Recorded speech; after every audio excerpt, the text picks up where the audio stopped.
Magandang tanghali mga ka-Wonder Mama. Magluluto nga pala ako ng kitong.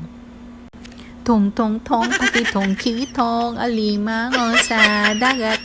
Hindi ko sure kung yan talaga yung lyrics or yan ba talaga yung tono. So, bahala na kayo mag-judge. So anyway, binili ko nga pala yung kitong sa Carbon. Usually, bumibili kami ng mga seafood sa Carbon talaga, tsaka yung mga gulay, mga lamas. So, sa Carbon kasi mas mura talaga doon.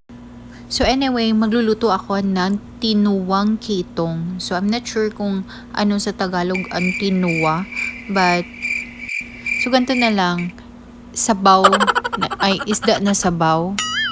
Basta yun na yun, huwag nyo na akong pahirapan. Pinapahirapan ko lang talaga ang sarili ko, no? So, basic na mga kailangan ng mga ingredients is tamatis, sibuyas dahunan, ginger, at saka bombay, sibuyas bombay. And of course, sili na espada, pampaanghang. So, kung mahilig kayo sa maanghang, so you can add on sili na espada.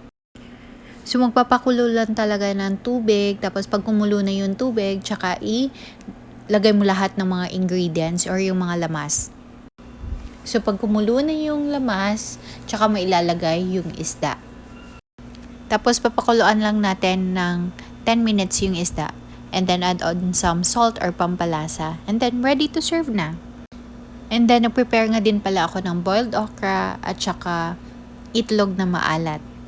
And of course, paminsan-minsan, dapat may fruits sa hapagkainan. O, diba? Ang galing ko mag-Tagalog. Perfect.